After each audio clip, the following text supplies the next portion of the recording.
ele começou a me agredir na reunião. Ele começou a me agredir num ponto que ele tava falando que eu não protegia a empresa, que eu estava protegendo o cliente, que quem pagava meu salário era a empresa, não era o cliente que pagava, entre aspas, meu salário, que eu tinha que lutar pela empresa, papapá, e começou a me pressionar e começou a me expor ali na reunião com outros diretores do mundo inteiro. E aí foi num nível tão hard que na minha cabeça passou assim, eu chuto a mesa agora, entendeu? Eu abandono essa empresa, peço demissão, saio da sala. Na cabeça desse CEO. Porque, por exemplo, para um cara que nasceu num bairro simples, num bairro pobre, onde a gente resolvia as coisas na mão, aonde você chamava o cara pro pau e resolvia ali, e era medido na força, e eu cresci nesse ambiente, o que vem na tua cabeça, que tá lá no teu subconsciente, faz isso aí, é isso que você tem que fazer. Então eu peguei e falei assim, vocês me dão licença, mas eu não posso continuar essa reunião, eu tô saindo, tava, sei lá, acho que 5 graus em Nova York, e eu peguei e saí fora da empresa, fiquei lá fora no frio, aí meu chefe, que era o vice-presidente, foi até mim lá fora, pegou e falou assim, Alessandro, cara, respira, fica tranquilo, porque eu era muito importante para a empresa. O escritório do Brasil naquela época era o escritório que mais faturava no mundo. Né? Uhum. Nós tivemos assim... Qual você era o chefe, né? Qual eu era o responsável. Então os caras não queriam também me perder. Aí ele foi atrás de mim, me conversou. E ali eu vi que eu pensei na minha família, né? Que eu chamo o processo de você ressignificar. Você precisa ressignificar as coisas na tua mente. E quanto mais próximo do tempo real você conseguir ressignificar...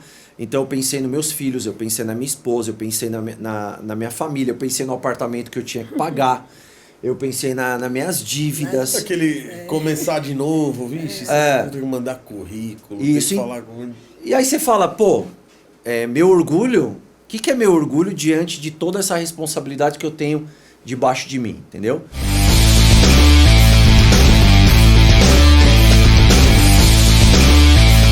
Fala galera, estamos começando mais um Sabedoria Cast, eu sou Gabriel Zanirato. Eu sou o pastor Alessandro. E eu sou a pastora Rebeca Moisés. Bom, e hoje eu achei uma pesquisa aqui, a gente vai falar sobre sabedoria emocional. E a pesquisa fala o seguinte, segundo pesquisas realizadas pelo Dr. Travis Bradbury, coautor do best-seller Emotional Intelligence, a habilidade correspondente a aproximadamente 58% da nossa performance profissional. E por isso ela é considerada uma das habilidades profissionais mais importantes da atualidade. Então ele está falando que 58% da nossa performance profissional é a sabedoria emocional. E aí? Então, eu penso que esse 58% provavelmente deve ser algo... uma média, né? Porque entra muitos contextos onde você leva em conta a cultura dos países e o nível intelectual das pessoas e tudo mais. Mas eu acho assim algo muito alto, mesmo que fosse 50%. Né? Onde você percebe que há uma diferenciação, você vai percebendo que as pessoas que sobem de cargos em nível hierárquico dentro das companhias são pessoas que não necessariamente são as pessoas mais bem preparadas intelectualmente e vamos dizer, o nível universitário são pessoas que podem até ter cursado faculdades mais importantes, porém quando você está num nível hierárquico de tomada de decisão, você sempre tem envolvido a pressão. Aí você está numa pressão muito grande, onde faz com que você acaba sofrendo essa pressão e deixando que essa pressão seja influenciadora na sua tomada de decisão. Uhum. Então, quando você tem que separar as coisas, né? Eu já passei por situação onde eu estava sofrendo uma pressão muito grande para demitir pessoas, e o CEO me ligou uma vez e falou assim, não, me passa 2 nomes. Eu quero 2 nomes. E aí você vai lidar com o CEO num nível onde você tem que segurar essa pressão, porque depois você não pode passar essa pressão para sua equipe para baixo. Porque você vai tirar o desempenho. E então vem muito do quando você está disputando, por exemplo, uma vaga onde você vai ser promovido. E aí você sabe que tem uma outra pessoa que tem o mesmo nível, né, basicamente ali o mesmo nível que você para poder alcançar essa vaga. Então, na hora que você vê que as coisas estão indo e que de repente a outra pessoa tá numa situação naquele momento melhor que você, aquilo pode fazer com que você renda mais e tenha uma ideia criativa para poder, entre aspas, passar na frente daquele cara que está concorrendo com você, ou esse nível de pressão você não vai conseguir absorver e vai fazer com que você entregue o jogo e você fala assim, deixa para uma próxima, não estou aguentando mais essa pressão, e aí você vai e entrega, né, praticamente aquilo que seria seu para uma outra pessoa. Então esse controle tem muito a ver com o emocional. Eu acredito que em até algumas situações, dependendo da pressão, esse 58% que está numa média, ele acaba indo mais, ele vai ser em alguns momentos 70%, 80%, e algumas vezes pode ser um pouco menos, 50%, 40%. Mas você vai ver que ele nunca vai ser, dentro dessa equação complexa que é você trabalhar no nível profissional, ele nunca vai ser algo que irrelevante, mandatório para a tua tomada de decisão, entendeu? Então, a gente tem que ter esse controle, não é só no profissional, não é só no profissional. Eu posso te falar, por exemplo, né, onde eu não tinha o controle emocional durante uma fase da minha vida, e nessa fase da minha vida eu tinha amigos, né, e a gente às vezes andava muito em casais, ou andava em turma, e aí a gente ia para um barzinho, ou ia para uma balada, ou ia para algum lugar, e sempre eu arrumava briga. Sempre, vamos dizer, eu não tinha um controle onde alguém pisava no meu pé. E isso vem lá de trás, né? Eu sofri um trauma lá atrás, e depois isso desencadeou em mim um problema onde eu arrumava briga. Então, depois de várias brigas que eu arrumei na balada, porque todo mundo saía comigo quando eu arrumava briga. Arrumava a briga, dava aquele pau, segurança vinha, colocava todo mundo pra fora e meus amigos não estavam na briga, mas saía comigo. Até um dia que eu fui colocado pra fora e eu tava com uma amiga e a gente falei assim pra ela, vamos ficar esperando que o pessoal vai sair. Aí ela falou assim, Alessandro, o pessoal não vai sair. Aí eu falei assim, não, vai. Ela falou assim, Alessandro, o pessoal está cansado de você. O pessoal não vai sair. Eles não aguentam mais. Eles estão saindo para se divertir e você está sendo o cara que estraga a diversão deles. Uhum. Né? Então isso para mim foi um choque muito grande. E o que aconteceu mesmo foi que eles não saíram. Né? Aí eu peguei e falei assim, vamos embora então. Tal. Aí fui, peguei meu carro, entrei no carro e fui embora. Então dali para mim trouxe um trauma, uma frustração, aonde eu até, vamos dizer, atribuí a eles, em algum momento, de que eles não foram leais a mim, mas depois eu vim entender, quando você vai aprendendo com os seus vários erros, né, que você, na verdade, eles saíram comigo várias vezes. E várias vezes muitos me aconselharam, mas eu não ouvi. Então eu repetia a situação. E o que eu vejo na vida de muitas pessoas hoje é que as pessoas, elas deixam que a situação se repita, vai se repetindo, elas começam a perder coisas, elas vão perdendo, e elas não têm assim uma ideia de como corrigir aquela situação, entendeu? Então o emocional, ele tem a ver com, eu digo assim, com as principais áreas da nossa vida: relacionamento, trabalho, dinheiro, tem a ver com o emocional.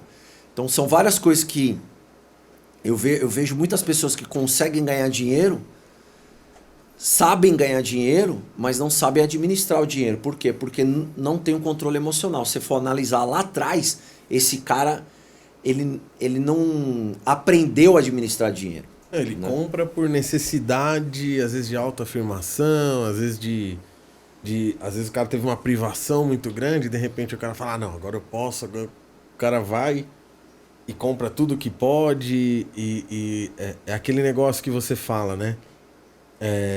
As pessoas por falta de inteligência emocional, elas vão deixando um rastro. Até eu tava numa conversa e um amigo meu teve uma consultoria com um cara que é conselheiro de grandes empresas. E ele falou que existem dois tipos de pessoa numa festa. Existe o gordinho do brigadeiro. O gordinho do brigadeiro, ele vai pra mesa, ele não pensa que ele pode pegar 10 brigadeiros nas duas mãos, sentar e comer. Não, ele pega 20. E aí ele vai andando e ele vai derrubando os brigadeiros no chão. E aí quando ele vê, ficou 5 na mão dele. Porque ele não deu conta de tudo aquilo que ele queria fazer. E existe a pessoa que vai, olha, fala, meu, eu vou pegar 8. Pega 8, come. E aí ela come os 8, ela fala, pô, foi suficiente, não preciso comer mais. E o que ele quis dizer? Ele falou, cara, não é todo projeto que você assume, não é tudo que você fala assim, não é tudo que você faz. E isso tá ligado à sabedoria emocional? O que você vê? Uma pessoa que quer tudo de uma vez? Então, o nosso cérebro funciona assim, a gente tem o racional, né, e o emocional.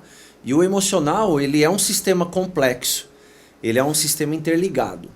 Então, por exemplo, no caso que você está falando, ele não consegue controlar um impulso. Então ele tá ali, ele vê aquilo e na visão dele, na cabeça dele é o quê? Isso aqui vai acabar. Se eu não pegar agora os meus 20, vai acabar. Então fizeram um teste com as crianças para fazer uma análise sobre controle emocional. E eles faziam um teste assim, você prefere... O cara falava assim na sala, olha, eu vou sair, deixava lá um monte de marshmallow. E ele falava assim, eu vou sair e vou voltar daqui 10 minutos.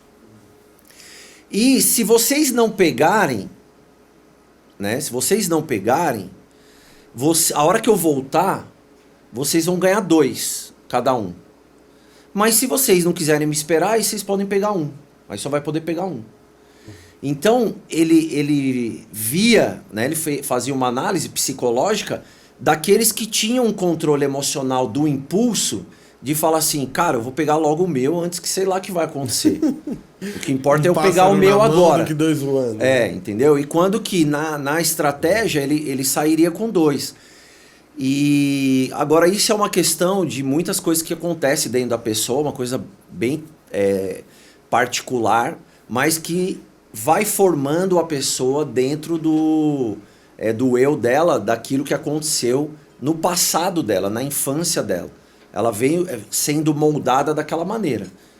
Então fala pra gente como é que foi esse processo, como é que você conseguiu essa mudança de um comportamento pro outro, o que aconteceu que você percebeu que você tinha conseguido dominar isso? Então, às vezes, né, as pessoas acham que isso pode acontecer do dia pra noite. O cara acorda num dia ou ele teve uma experiência, sei lá, espiritual, ou uma experiência transcendental e o cara no outro dia acorda uma outra pessoa. Zerado, né? Zerou. Tomou a pílula do fica bom. Então, não é um processo que você tem que fazer, porque eu passei várias vezes dizendo assim... eu não vou reagir, mas eu não conseguia. Então, vamos dizer, se eu tivesse que contar de 0 a 100 ou de 0 a 10 para eu poder resistir, teve vezes que eu resisti no 3, eu fui até o 3, teve vezes que eu fui até o 6. E aí, teve vezes que eu fui até o 8, e depois eu não aguentei. Mas, para mim, a mudada de jogo foi quando eu fui para a igreja, né? Vamos dizer, eu era contra a igreja e tal, e eu fui convidado pelo meu pai. Meu pai marcou um encontro comigo. Meus pais são separados, eu não morava com meu pai. E meu pai marcou um encontro comigo num lugar, fazia um tempo que eu não via meu pai e tal. Aí ele falou, eu tô aqui, vem aqui e tal. Ele estava perto eu fazia uma faculdade na época, e aí eu peguei e fui encontrar com ele. Encontrei ele numa ponta de uma escada assim embaixo. Aí ele falou, sobe aqui comigo, né? Mal me cumprimentou, eu subi e eu caí dentro de uma igreja evangélica. Que, vamos dizer, eu era contra a igreja evangélica, inclusive. Não tinha nenhum, assim... nada, não tinha nada em comum, eu achava, né? Quando eu caí lá, eu tive meio que um processo dentro de mim, aonde emocionalmente parecia que ali eu estava recebendo uma porção de equilíbrio, né? Então, aquilo... Então, a gente tem que levar em consideração que as pessoas acabam, às vezes, até esquecendo, achando que não, mas a inteligência, a sabedoria emocional, ela está conectada também ao espírito. Sim. Não só ao corpo. Ela tá, vamos dizer, óbvio que o espiritual, ele influencia na alma da pessoa, que é a mente, né?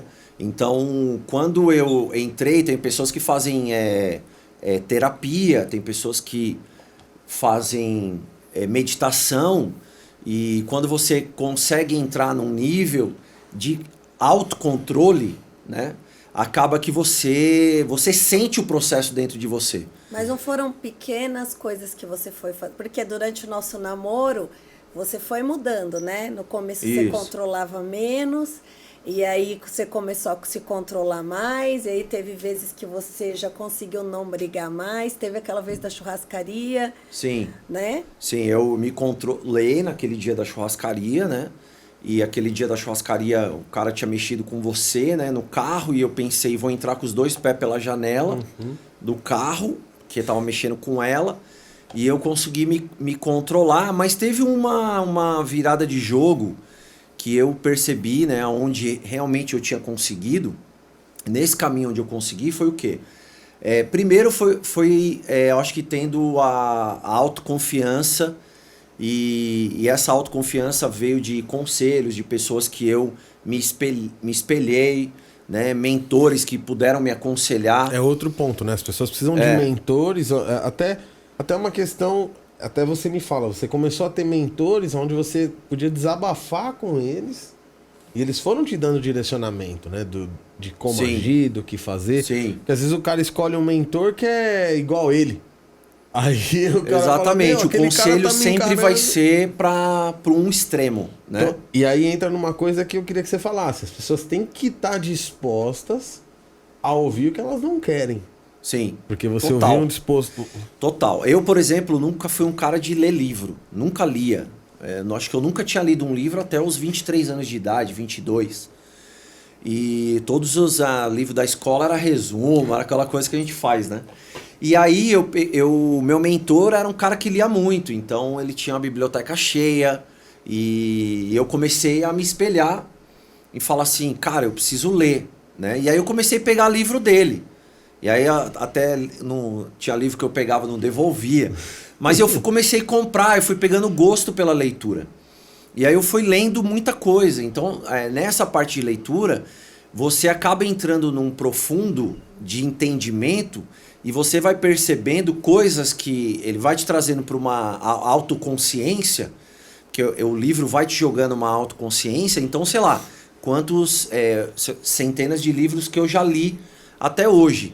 E isso me trouxe um equilíbrio muito grande, né? Então, quando, vamos dizer, na minha carreira, quando eu percebi que eu cheguei no mais alto nível de equilíbrio emocional, foi quando eu estava numa reunião, né? Nós tivemos um encontro em Nova York, da empresa, e participaram os diretores de vendas da empresa. Nós fomos para Nova York, no escritório da empresa lá em Nova York, e aí, numa reunião, o CEO começou a me cobrar de um processo pequeno, né, em valores, e eu achava que aquilo não era importante, que eu não precisava incomodar o cliente, sendo que eu tinha 3 outros processos dentro do mesmo cliente que eu iria fechar. E esse processo pequeno era importante para o CEO, mas eu não identifiquei. Nessa que eu não identifiquei, ele começou a me agredir na reunião. Ele começou a me agredir num ponto que ele tava falando que eu não protegia a empresa, que eu estava protegendo o cliente, que quem pagava meu salário era a empresa, não era o cliente que pagava, entre aspas, meu salário, que eu tinha que lutar pela empresa, papapá, e começou a me pressionar e começou a me expor ali na reunião com outros diretores do mundo inteiro. E aí foi num nível tão hard que na minha cabeça passou assim, eu chuto a mesa agora, entendeu? Eu abandono essa empresa, peço demissão, saio da sala. Na cabeça desse CEO. Porque, por exemplo, para um cara que nasceu num bairro simples, num bairro pobre, onde a gente resolvia as coisas na mão, aonde você chamava o cara pro pau e resolvia ali, e era medido na força, e eu cresci nesse ambiente, o que vem na tua cabeça, que tá lá no teu subconsciente, faz isso aí, é isso que você tem que fazer. Então eu peguei e falei assim, vocês me dão licença, mas eu não posso continuar essa reunião, eu tô saindo, tava, sei lá, acho que 5 graus em Nova York, e eu peguei e saí fora da empresa, fiquei lá fora no frio. Aí meu chefe, que era o vice-presidente, foi até mim lá fora, pegou e falou assim, Alessandro, cara, respira, fica tranquilo, porque eu era muito importante para a empresa. O escritório do Brasil naquela época era o escritório que mais faturava no mundo. Né? Nós tivemos assim... Qual você era o chefe, né? Qual eu era o responsável. Então os caras não queriam também me perder. Aí ele foi atrás de mim, me conversou. E ali eu vi que eu pensei na minha família, né? Que eu chamo o processo de você ressignificar. Você precisa ressignificar as coisas na tua mente. E quanto mais próximo do tempo real você conseguir ressignificar... Então eu pensei nos meus filhos, eu pensei na minha esposa, eu pensei na minha família, eu pensei no apartamento que eu tinha que pagar, eu pensei nas minhas dívidas. Começar de novo, vixe, você tem que mandar currículo, isso, tem que falar com... E aí você fala, meu orgulho, o que é meu orgulho diante de toda essa responsabilidade que eu tenho debaixo de mim, entendeu? Então o que eu quero mais é... E o que esse cara também tava passando, né? Isso. Isso é um exercício que você tem que fazer. Você sempre tem que colocar assim, por que esse cara tá falando isso? Por que tá acontecendo isso? Será que ele teve um bom dia? Acabou que no outro dia, né, nós tivemos um dia assim de confraternização. Acabou que eu voltei para a reunião, a gente finalizou a reunião, eu falei assim para ele, olha, antes de eu falar desse outro dia, no próximo dia, né, eu falei com ele assim, cara, me desculpa, eu não entendi que esse negócio era importante para a empresa, importante para você. E eu queria te falar que eu vou lutar por isso daí. Me dá um prazo para eu poder fechar, entendeu? Então, eu quero dizer que eu visto a camisa da empresa, vou continuar vestindo. Você vai ver que a gente vai fechar isso daí. E aí no outro dia, né, eles alugaram um lugar onde a gente fez uma confraternização e eu tava jogando ping-pong com ele na mesa, né? Então todo aquele emocional, porque também passa do dia posterior de você não superar aquilo que você ouviu. Dessa primeira parte a gente pode identificar alguns passos aí pro cara agora que tá assistindo anotar e pôr em prática. O que você vê? Eu vejo assim, né? Primeira coisa que a pessoa tem que ter na mente é que ela tem que buscar um mentor. Ela tem que buscar um processo de ela se espelhar em alguém. E aquela história que a gente já falou várias vezes, que é quando você vai treinar para pilotar um Fórmula 1, você entra num simulador e você coloca o carro guia, né, na frente. E aí você, com o seu carro atrás, pelo simulador, você segue o carro guia para você fazer o percurso perfeito. Então você tem que buscar alguém que já tenha um percurso feito para que você possa buscar se espelhar e falar assim, cara, no mínimo se eu tiver o mesmo resultado que esse cara teve, para mim já é uma grande vitória. Então acho que esse é o primeiro passo. Segundo passo seria... O primeiro passo tem um mentor, né? É um mentor. O primeiro passo é o mentor. O segundo passo é não reagir de forma instantânea. Principalmente para situações de conflito. Porque o instantâneo ele é para sobrevivência. Ele é para a questão da sua vida física, principalmente. O ideal é você trazer o racional emocional.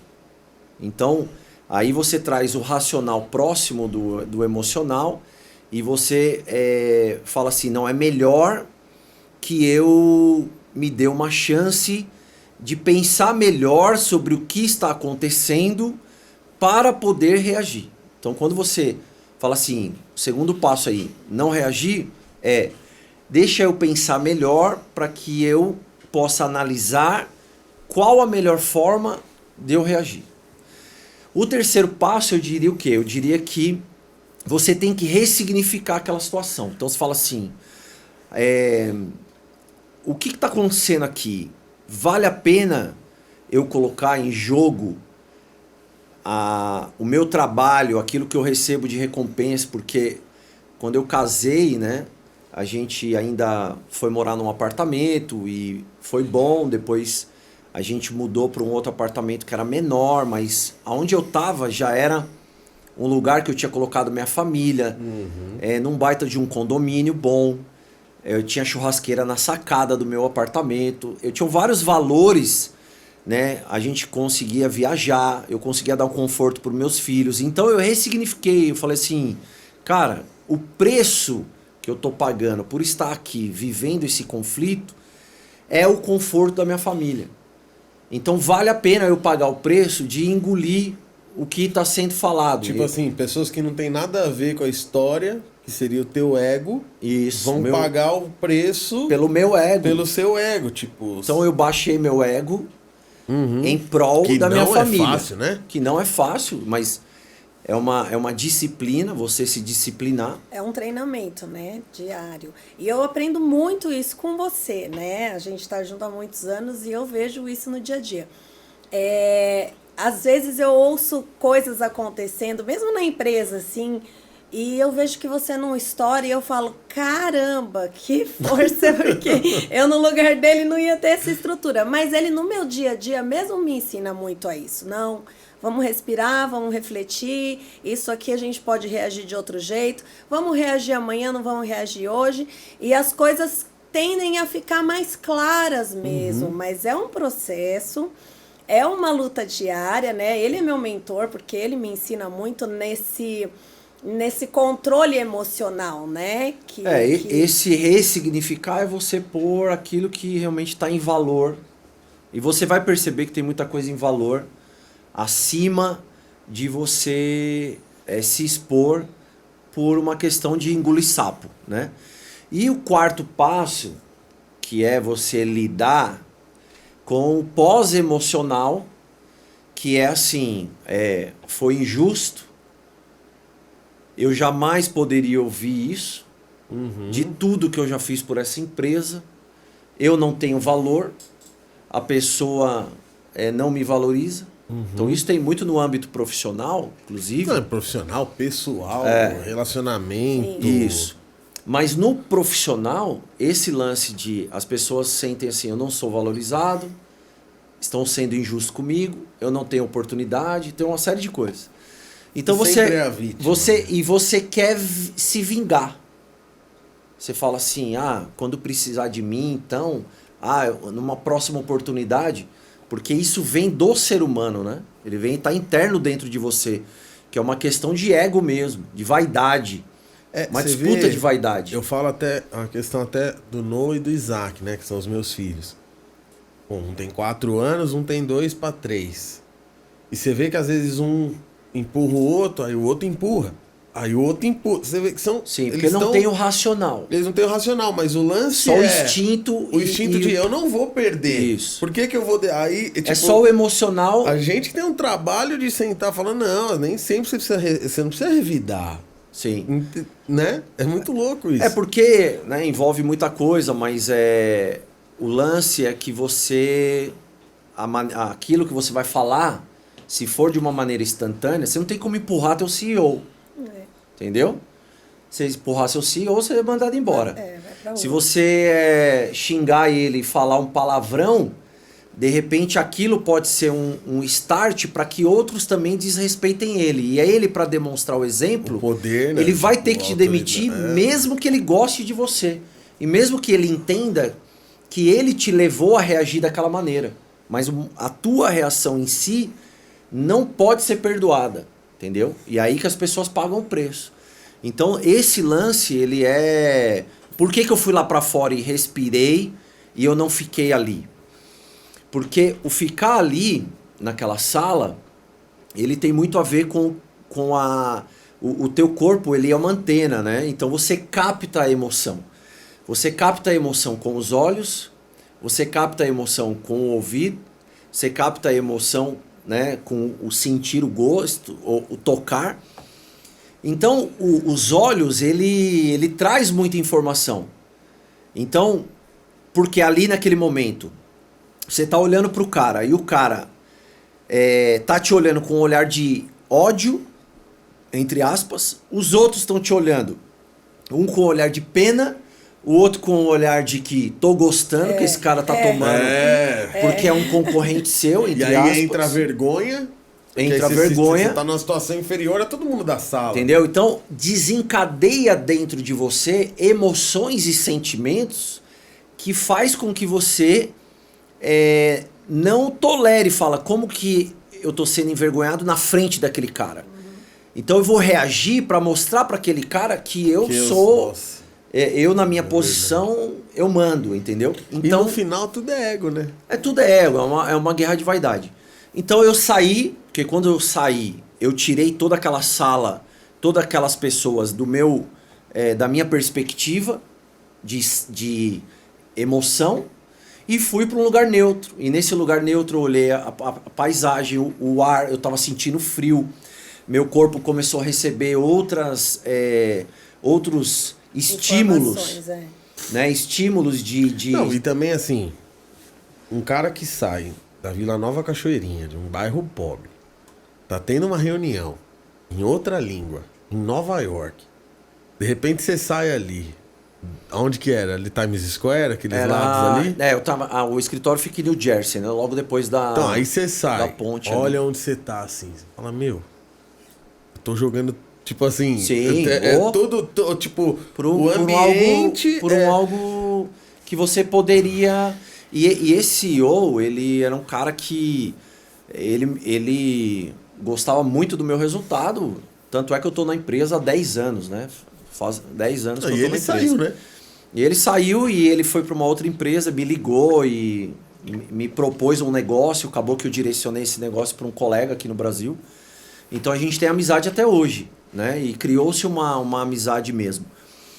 Então você acaba trocando um futuro, porque hoje eu não tô nem mais morando naquele apartamento que tinha a churrasqueira na sacada. Hoje eu moro dentro de uma casa, dentro de um condomínio, né, com a piscina em casa.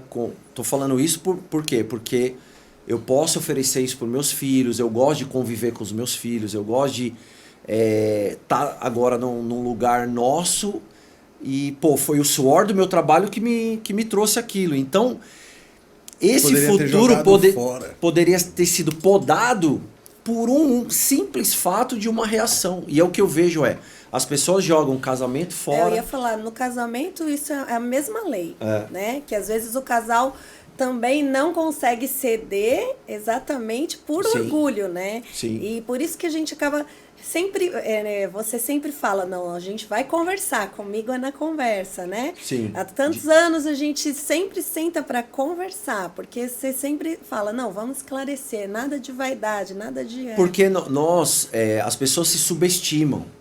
Então elas acham que, não, eu não vou conversar.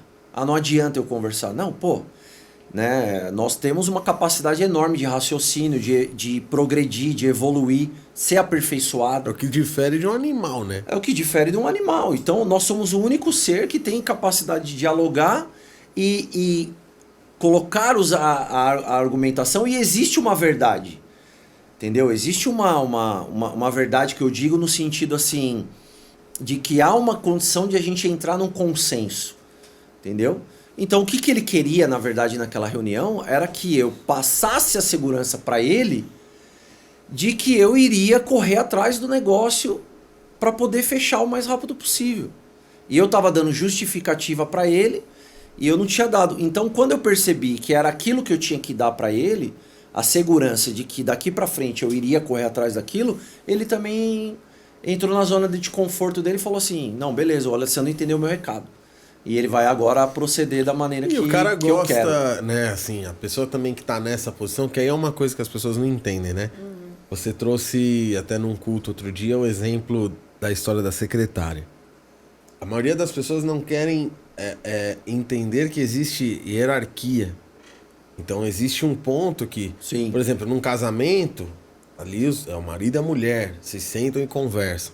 Ali você não ia poder vir depois no outro dia lá na mesa de ping-pong e falar: ô, senhor, estou magoado, viu? Olha, essa madrugada. Tipo, o cara é o teu chefe, o cara que comanda. Sim. E no coração dele também, o cara tá assim: ah, entendeu. Entendeu o que eu queria dizer e viu quem manda. Tipo assim. E a nós aqui no Brasil, nós não fomos treinados, não somos treinados a entender o processo que eu chamo assim, né? Eu chamo não, mas existe o processo que é a sua relação profissional e a sua relação pessoal. Porque no trabalho você cria amizade. Uhum. Só que as pessoas confundem que lá no trabalho ainda a relação profissional existe. E se a sua relação profissional é entre níveis diferentes de hierarquia, você tem que respeitar e tem que honrar aquilo ali. Então jamais poderia responder para alguém num nível acima. Porque se eu tivesse no lugar dele, eu também talvez não toleraria que outra pessoa me ofendesse. Que eu acho que é um dos maiores problemas que a gente tem tido hoje, né? É as pessoas entenderem que existem níveis de hierárquicos, né? A gente vê que acontece, por exemplo, muito quando às vezes o policial vai fazer uma abordagem, a pessoa não entende que o cara Sim. está num nível hierárquico ali maior que ele, independente do que... Às vezes o policial ganha 3 mil reais por mês e o cara que está sendo abordado ganha 100 mil. Sim. E acaba que a pessoa fala assim, pô, por que esse cara me parou? É algo pessoal, entendeu? Que é o que eu te falei. Ela não separa o profissional do pessoal. E ela fala assim, me parou porque meu carro é velho e eu acho que eu sou ladrão. Só que de repente pode estar tendo uma ocorrência em algum bairro ali próximo ou em algum lugar que alguém usou um carro similar ao teu, da mesma cor, e tá em fuga. E o cara nada mais está fazendo que o trabalho dele de parar alguém com o carro da mesma cor daquele carro que é o suspeito. Se ele não parar, entre aspas, amanhã o cara pode ser cobrado e mandado embora. Então esse lance, né, eu já fui parado, você tem que se portar de acordo com o que tem que ser. O que a hierarquia Mas pede. esse emocional que mexe dentro da pessoa... Então aqui, por exemplo, eu já trabalhei com pessoas onde eu tive que discutir situações dentro de uma sala de reunião, aonde que a gente depois almoçava todo mundo junto e tinha gente que não ia. Ela não ia almoçar depois de uma discussão. E eu trabalho com o pessoal de Israel, que tem mais a cabeça num lance de tudo é missão, nós estamos pela missão. Em viagem, que a gente foi viajar, uma viagem em grupo com a turma da igreja, e o casal brigou, acho que não lembro onde a gente estava indo, né? E perdeu uma oportunidade. Perdeu o evento que a gente porque tinham brigado. Ficou no hotel. Tipo, longe, em outro país, uma coisa que sei lá em quantos anos o cara... Não vai ter nunca mais de novo. E o cara entender que se ele vai, ele tá com outras pessoas, a mulher vai ficar com outras pessoas... Ali eles vão esfriar os dois a cabeça. Não, o cara quer ficar fechado no quarto, os dois vão... Brigado e ao invés de superar. Então, isso acontece direto. Não, né? conta a história que você tá contando. Em Israel, é comum você estar num conflito dentro de uma sala de reunião, discutindo algo que é extremamente profissional para o benefício da empresa e dos funcionários, que somos nós. Pro bem de todos nós, a gente entra numa discussão que parece que o pau vai tá quebrando. A hora que a gente sai da sala de reunião, é todo mundo amigo. Nós vamos comer, almoçar juntos, sentar na mesma mesa junto, tal, e não tem nada. Então, essa cultura é o que eu trouxe para dentro da minha vida e eu trago para aquilo que eu ensino para as pessoas. Que você tem que separar, né? Mesmo eu em casa... ou no próprio trabalho, né, no próprio IDS, eu trabalho com o David, e às vezes a gente tem alguns embates. Desliga a luz e ele não vê, né, da live. E às vezes eu brigo com ele, né, eu brigo no sentido de, eu falo um pouco mais... você está educando, além forte. De ser pai, existe uma hierarquia. Existe um relacionamento profissional entre nós dois. Então, e ele me cobra também. Quando ele entende que eu tenho que fazer alguma coisa de uma certa forma, ele me cobra de uma forma que aparentemente eu falo assim, meu, o que esse moleque tá falando ou tá pensando que ele tá me falando dessa forma? Só que aí eu ressignifico e falo assim, não, ele não é meu filho nesse momento. Nesse momento ele tá sendo meu diretor, ele tá me dirigindo nesse tipo de trabalho. Então eu encaro como separar. Aí depois, a hora que a gente acaba ali, aí eu pego e falo pra ele, você já tomou café? Vamos tomar um café? A gente desce, passa a manteiga na bolacha, toma um café junto e começa a conversar sobre outras coisas, futebol e tal. Então, essa maturidade é que eu vejo que as pessoas não têm. Não tem num casamento, não tem num relacionamento profissional, não tem numa amizade de você falar, vamos sentar aqui, vamos discutir. Cara, você me falou uma coisa ontem, não foi legal, o que tá rolando? O que tá pegando? Você põe na mesa. Óbvio que tem que ter um certo nível de controle ali para saber fazer isso também. E também precisa ter a visão real, como que você fala sempre? Visão real das coisas. A percepção real, né? Do ambiente, que às vezes você não pode levar para o pessoal, mas às vezes também aquela pessoa não está mais aberta a uma conversa, né? Exatamente. Fora o profissional, tô dizendo isso. Se você, na vida pessoal. Você tem que ter a percepção real de que se é o momento para você falar, sem dúvida. Se já não existe mais o momento, aquele momento já passou e não tem como mais você abordar aquilo. Meu irmão, mas aí uma coisa que a gente tem muito forte é que todo problema emocional, ele tem um gatilho. Alguma coisa aconteceu na vida da pessoa que despertou aquilo. Ela não nasce... Eu tô me mexendo aqui já. Ela não nasce assim, com um complexo. Às vezes pessoas extremamente tímidas que querem... Assim, sabe, ontem eu vi o Dr. Dolittle, né? O avestruz enfia a cabeça dentro do vaso que não quer falar com ele. Tem gente que é... O que me conta, o que fez você ser o cara que, pra quem não sabe, você já foi até de torcida organizada, né? Ou melhor, em jogo, né? Da Independente. Era brigão. Era brigão. E aí, de repente, vira um cara hoje que tá explodindo o mundo e você vem e fala, gente, calma, vamos analisa aqui. E às vezes você sabe a hora de ser mais duro também. Mas o que foi que fez você... Eu lembro que assim, o lance que fez... Eu primeiro me sentia... vamos dizer, eu tinha medo, né? Eu desenvolvi muita coisa porque eu cresci só com a minha mãe, então eu vi minha mãe passar muita coisa e eu tinha medo porque a gente morava num bairro muito ruim e eu não podia ter relógio, entendeu? Porque todas as vezes que eu saía com o relógio, eu era roubado. Tipo, todo mundo odeia. E eu sabia os caras que me roubavam, eu cruzava depois os caras que me roubavam e não podia falar nada. Então, eu fui desenvolvendo um medo, né? E eu lembro que tinha um cara que, por um motivo lá, o cara queria me pegar, um moleque queria me pegar e queria brigar, e eu tinha medo de brigar, porque eu tinha medo de apanhar.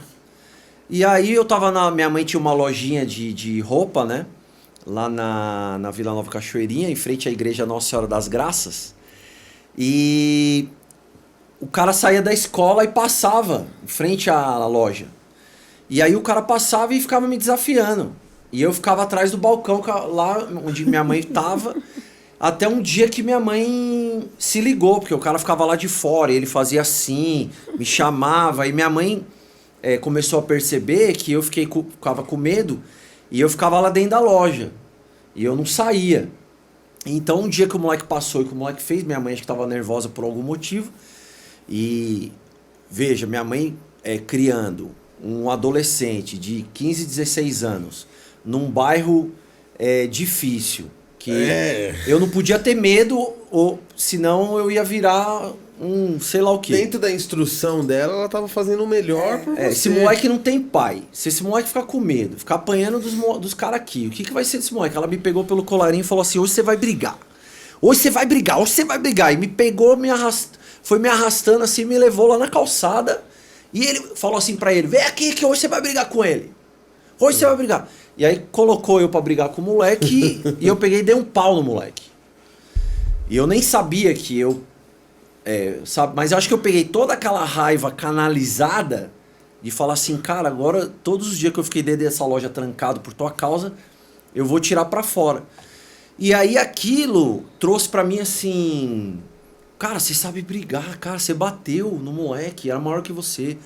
Você pode fazer o que você quiser. Então, a partir dali, o cara me olhava meio torto, e mexia e tal. Então, espalhou a história ali no meu bairro, que eu dei um pau no cara, assim, e eu virei o cara que comecei a brigar. Então, porque aquilo era a minha força, entendeu? Então, isso veio toda a minha vida e me atrapalhou demais, né? Até quando eu entrei na igreja, a história que eu te contei, quando eu entrei na igreja e eu falei a transformação não vem de um dia para o outro, eu lembro que a gente foi jogar futebol, né? Eu jogava futebol na várzea e quase fui profissional jogando futebol, e o pessoal da igreja jogava futebol. Eu fui jogar na quadra com os irmãos da igreja lá, e aí o pastor também foi, e aí eles começaram a bater, né? O pessoal que a gente tava jogando contra não era da igreja, era um time lá do bairro. Alguém teve uma ideia genial, né? Teve uma ideia de juntar os irmãos da igreja contra o time lá do bairro. Tipo a rua de cima contra a rua de baixo.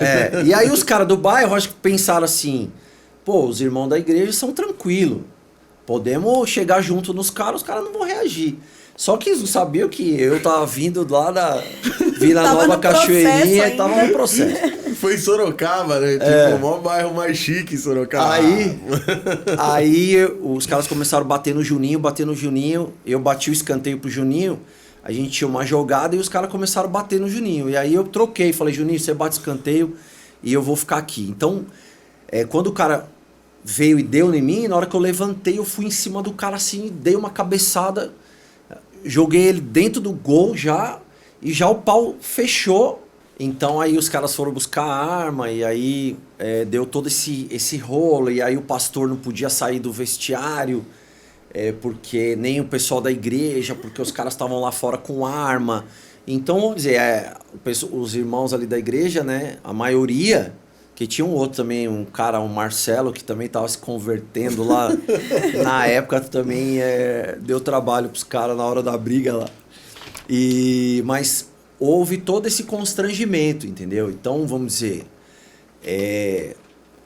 sempre teu nome fica, depois no outro dia corre para todo mundo que você foi o cara, causou.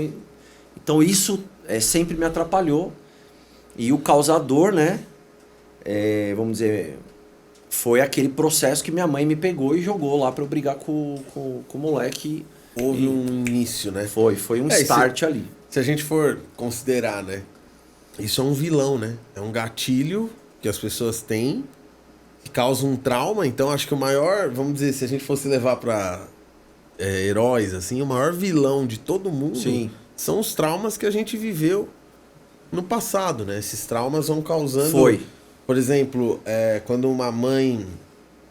por exemplo, lá em casa tinha aquela mania, né? Quando eu morrer, você vai sentir saudade. E aí eu fui crescendo com um medo de perder meu pai e minha mãe. Tipo, eu ia pra escola e eles foram pra Israel. Eu lembro que eles foram pra Israel e meu tio teve que me buscar na escola porque eu sonhei que um terrorista explodiu uma bomba com eles lá. E ele foi me buscar. Mas isso são... Às vezes parece bobagem. Quando meus pais, vamos dizer, separaram e eu fui crescendo com a minha mãe, e várias situações que vão acontecendo, você olha para os seus avós, né, que a gente morou muito tempo com os meus avós maternos. E você vê, você começa a entender que os seus avós não vão estar ali o tempo inteiro. Quem vai estar é tua mãe. Até uma certa idade é a tua mãe. E você perceber que você perder tua mãe, praticamente você tá sozinho. Que uma hora teu avô e tua avó, que já são mais velhos, vão passar e você vai ficar sozinho. Então isso pra mim era a mesma coisa. Quando minha mãe ia guardar o carro lá no Largo do Japonês, que ela guardava o carro lá no posto de gasolina, e ela subia sozinha, né? Depois eu comecei a ir com ela, guardar o carro, ela não deixava eu ir porque era perigoso. E aí depois de uma certa idade que eu comecei a ir com ela, mas o meu maior medo também era perder minha mãe. Esse era o meu maior medo. Então eu tinha, quando ela ia, o meu emocional mudava, meu peito, o meu coração batia mais forte, eu ficava olhando pro vitrô, né? Tinha um vitrô lá, a gente antigamente falava vitrô. E aí olhava pro vitrô e eu ficava, a televisão aqui, e eu olhando pro vitrô. E aí eu olhava pra televisão e olhava pro vitrô. Porque eu ficava esperando minha mãe passar. Ela passava no vitrô, aí eu... Chegou. Aí ela entrava pela cozinha e tal. E aí você já mudava, entendeu? Então você leva isso pra vida. E isso é o que vai te controlar. É o vilão que tá dentro de você, como se fosse o cara do mal que... Coringa, né? Que entrou dentro de você e agora dentro de você ele performa, né? Ele vai ter que vencer esse cara. Vai ter que vencer. Os 4 passos que a gente entregou ali atrás, se o cara colocar em prática, ele consegue superar. Consegue. Tanto esse, vamos dizer, esse vilão, esse problema, esse trauma, como esses problemas emocionais, Consegue. né? Consegue porque todos esses passos que eu passei, eles vão gerar um efeito dentro da pessoa. Cada passo que se ela seguir, o cara não tá sabendo. Eu sei o que gera. Então, quando ele pegar um mentor e ele fizer o percurso do mentor, ele tá fazendo o quê? No momento em que ele começar a ler os livros que o mentor leu, quando ele começar a ouvir os conselhos que o mentor tá dando, porque é efeito dos livros também que o mentor leu, automaticamente traz uma coisa, por exemplo, que eu posso dar um exemplo, que é o que? A autoconsciência. Então, como é que você muda uma atitude dentro de você, um hábito? Como que você muda isso daí? Você só muda se você perceber que esse hábito é um hábito ruim. Se você não perceber, você continua fazendo. Daquele jeito. Entendeu? Você tá no modo automático e vai embora. Ou alguém vai vir te falar, ou o próprio mentor vai vir te falar, se você der a abertura para ele, né? Você tem que ter o espírito ensinável para dar abertura para o mentor. Ou dar abertura para você ler um livro. E aí, aquelas palavras que vão entrando dentro de você, vai fazer você parar para pensar e falar, eu estou agindo errado diante daquela situação. Eu tenho que mudar a minha atitude. Então essa autoconsciência é coisa que as pessoas elas não desenvolvem. Elas vão fazendo, e ela acha que não está nem aí, que não está gerando nenhum efeito. Quando alguém fala pra ela, né, a pessoa vai, a gente já teve até gente assim na imersão, né? A pessoa vai na imersão, paga lá R$1.000 pra estar sentado com você um final de semana, que é até barato, que a gente faz isso fechado só pra algumas pessoas, né, que a gente escolhe. E aí a pessoa senta lá, e aí eu lembro você falando, e a pessoa quase que vira pro cara do lado e fala, aí, tá vendo? Você tem que entender o que ele tá falando. Ela não pega pra ela. Não é ela dela. joga Ela pro tem um outro. monte de problema emocional. Olha lá. Aí eu falo que você não pode agir por impulso. E no final ela não tem a clareza de que a mudança da vida dela tá nesse detalhe, né? Para quem frequenta igreja, né? Na hora que o pastor tá falando lá, e o pastor tá falando, você tem que mudar a sua atitude, fazer isso, fazer aquilo.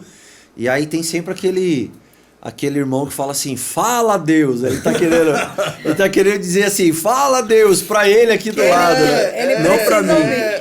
Então, na verdade, a pessoa tem que aprender a puxar pra ela qualquer tipo de pensamento ou de direcionamento que de repente seja aplicável para a vida dela. É assim que você vai sendo aperfeiçoado. E acaba sendo uma mudança que depois fica pra vida, porque a gente estava num estacionamento um dia, lembra? O rapaz passou com o carro, você falou, o cara parou e veio querer brigar com você? Foi.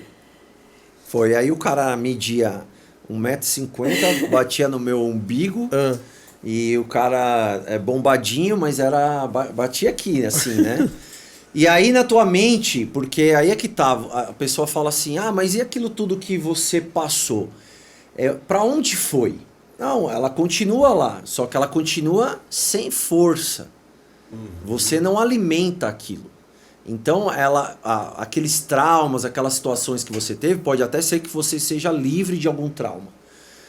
mas a memória dos fatos, ela tá lá. Então, aí vem na tua cabeça, fala, eu poderia fazer isso, isso e isso, mas você já tem o controle. O autocontrole de falar assim, cara, desculpa aí, eu que fiz errado. Aí você assume qualquer culpa para não entrar num conflito, entendeu? Meu irmão, então tem uma pergunta aqui do Fernando Henrique. Pastor, sempre tento me controlar, mas quando acontece algo fora do meu controle, eu estouro. Eu não consigo ter o autodomínio. O que fazer? Autodomínio tem a ver com que a gente até tinha falado um pouco antes, e aí vai servir para poder responder, que é o quê? Primeiro, a autoconsciência. Né? São duas coisas, autoconsciência e autogestão. A autoconsciência vem antes, que é a pessoa se conscientizar, aí vem é uma questão interna, né? Como eu falei, se eu fosse falar sobre o funcionamento do cérebro aqui, é uma coisa técnica, não preciso entrar, mas a amigdala, que é o que a gente tem uma parte cerebral, que ela tem a ver com o emocional, ela é a geradora de impulso. Então ela é praticamente a criadora de emoção. Então a autoconsciência é quando você faz uma autoanálise e fala assim, eu preciso mudar. Eu estou no limite e agora daqui para frente eu tenho que mudar.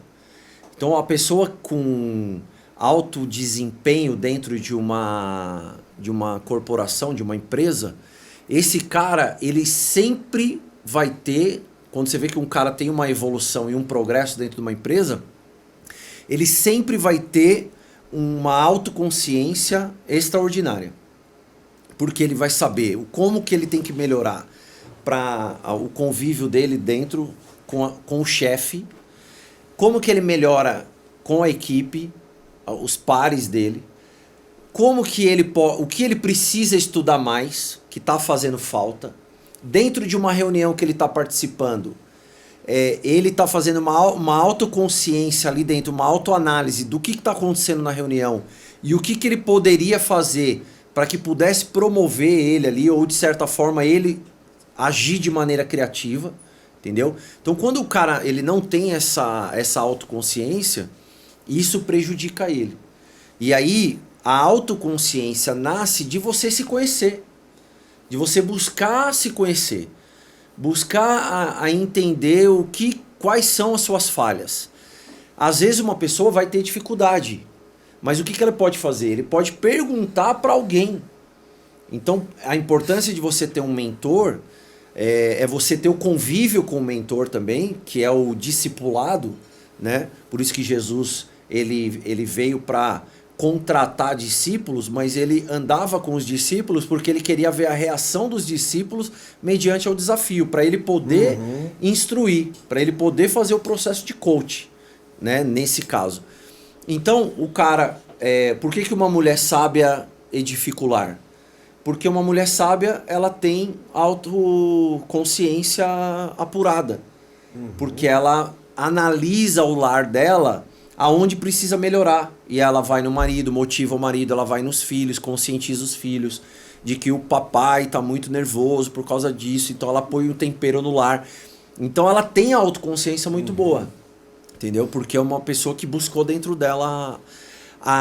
E tem a autogestão. O que é a autogestão? A autogestão é você saber se comportar, saber levar as suas ações no momento certo. Então você se autogestionar, você ter uma agenda, você procurar colocar metas, né? Uma pessoa sem metas, ela não tem... ela não vai conseguir melhorar em nada. Não, ela tem que ter uma meta, ela tem que falar assim, bom, a partir desse ano, o cara fala, toda virada de ano, o cara fala assim, né? A partir do ano que vem eu vou ser outra pessoa. Então ele tem que pôr uma meta... Pô, o ano é muito longo, são 12 meses. Se ele pôr que janeiro ele não vai discutir mais com a esposa dele, um exemplo, ou não vai mais ter aquele tipo de comportamento, e ele pôr uma meta e ele buscar na autogestão dele perseguir aquilo, vai chegar no final de janeiro e ele vai falar, cara, se eu conseguir passar 30 dias não caindo nessa cilada, eu consigo passar o fevereiro. E aí mês a mês vai chegar no final 28. Do ano, né? Só tem 28, graças a Deus. Meu irmão, tem aqui do Eduardo Canoli. Eu tenho problemas no meu casamento porque sinto que minha esposa não me reconhece. E não tenho estratégia para lidar com isso. Certo. Olha, a principal coisa que eu poderia dizer, né? Que acontece muito. Porque tem eu sempre trago o exemplo bíblico, né? Então acabou de vir aqui um versículo para eu poder responder. A Bíblia fala que nós amamos Jesus porque Ele nos amou primeiro. Então, sempre quando você quer alguma coisa de alguém, você tem que fazer para aquele alguém aquilo que você quer. Entendeu? Então, quando você semeia, você colhe. Esse é o princípio. Então, quando a mulher entra, quebra o vidro de alabastro lá, que era um perfume caro, e joga nos pés de Jesus e depois limpa, enxuga os pés de Jesus e com o cabelo e tal, ela tá... as pessoas falam assim, nossa, ela fez um gesto de amor a Jesus, mas na verdade... o que aconteceu é que em algum momento para trás Jesus fez alguma coisa para ela que impactou ela e aí ela teve aquela reação. Então, se você quer que sua mulher te reconheça, você comece a reconhecer ela. Comece nas pequenas coisas elogiar, comece nas pequenas coisas agradecer, comece nas pequenas coisas dizer para ela, pô, o que você faz pela gente, pela nossa família. Ah, mas eu faço o quê? Suponha que ela trabalha em casa. Suponha que ela cozinhe. Ah, então a maneira que você faz a comida para nós, a maneira que você põe na mesa, a maneira que você... aí ela pode dizer, ah, mas eu não faço nada especial. Aí você pode dizer, não, mas você pode até não demonstrar que você está fazendo algo tão especial, mas de olhar para você, ver que você está fazendo aquilo por nós... isso é importante. Então o cara tá semeando, porque às vezes a outra pessoa, ela tem uma dificuldade de elogiar, ela tem uma dificuldade de reconhecer, mas quando você passa a fazer isso junto com ela, na verdade você está fazendo para ela, você está influenciando ela e treinando ela a também fazer. Você vai ver que naturalmente ela vai começar a fazer por você, né? Então é o que eu responderia aí pro Canoli. Boa, excelente. Meu irmão, tem a última pergunta pra gente fechar aqui, da Kelly Cristina. Kelly Cristina, manda. Eu não tenho resultado no meu trabalho, porque eu não me sinto motivada. Isso tem relação com sabedoria emocional? Tem relação. Motivação, né, tem a ver com a pessoa tá, vamos dizer, não se sentindo valorizada pela empresa. Né? Por que ela não está se sentindo valorizada pela empresa? As pessoas buscam reconhecimento. E quando ela não tem, acaba que ela fica mais desmotivada ainda e faz com que ela não tenha mais ainda reconhecimento. Então, veja que quando a pessoa não tem reconhecimento, ao invés dela lutar mais para demonstrar ser reconhecida, ela é desmotivada e ela fala assim, também não vou me esforçar mais, não vou fazer mais por essa empresa, porque essa empresa não me reconhece. Então, o porquê que ela está se vingando da empresa. Ela está dizendo, então você não me reconhece, então eu também não... É que nem o Vampeta falava, né, pro Flamengo. O Flamengo também não me paga. Finge que me paga e eu finjo que jogo. Na verdade, ele está se vingando por uma... Então, isso é emocional. Aquilo está mexendo dentro das emoções da pessoa e ela está respondendo daquela forma. Então, não é uma atitude de sabedoria emocional. Se você já fez de tudo por um lugar, por uma empresa, de tudo eu tô falando, e não foi reconhecido, talvez seja o momento de você procurar novos horizontes e não se autodesmotivar para se vingar do lugar que você tá. Porque se vingando e se autodesmotivando, você não vai ter aumento de salário, você não vai ter promoção. Então por que você vai ficar ali? Você está dentro de uma empresa, você está buscando progresso. Se você vai ficar tendo atitudes que vai te levar para o não progresso, então por que ficar ali? Então eu penso assim, você vai ter que ter a atitude ou de mudar de lugar, reconhecer que ali não é mais o lugar para você estar, ou você faz uma autoanálise e fala assim, será que eu já fiz de tudo E outra coisa que tem relação com a autoconsciência é você está fazendo o que eles esperam que você faça, ou seja, aquilo que faria eles reconhecerem, ou você está fazendo o que você acha que você valoriza, mas no final tua empresa não valoriza, entendeu? Então é como de repente a história lá do CEO que eu contei. Eu de repente estava trabalhando de uma forma que eu achava que estava certo e ele na verdade me tratando mal porque eu não estava fazendo aquilo que ele queria. Eu não estava tendo a visão clara. No momento em que eu tive a visão clara, eu passei a fazer o que ele queria e consegui e sempre fui sendo reconhecido, entendeu? Então também tem a questão da percepção aí. Não, fantástico. Bom, então acho que por hoje é só. Fizemos nosso primeiro Sabedoria Cast e eu quero deixar um pedido para vocês. Primeira coisa, não esquece de curtir, compartilhar, se inscrever, ativar o sininho, senão você não vai receber nosso conteúdo. E em segundo lugar, você vai tirar uma selfie com o pastor Alessandro. Você vai marcar o pastor Alessandro, ele vai te repostar. Isso é o início da sua jornada, da sua transformação, para você colocar tudo que você assistiu aqui em prática. Beleza? Deixa uma mensagem aí, meu irmão. Não, isso aí, marca, então, tira a foto aí, se você estiver assistindo, faz uma selfie e posta me marcando. Tenho certeza que a gente está iniciando mais um projeto para poder servir para você de valor, para vocês aproveitarem. E eu tenho certeza absoluta que você é capaz de tudo. Você é a maior tecnologia desse globo terrestre. Você é um ser pensante. Você só precisa aprender como agir. E esse aprender como agir, deixa eu ser aquele carro que já fez o percurso e que agora você vai seguir.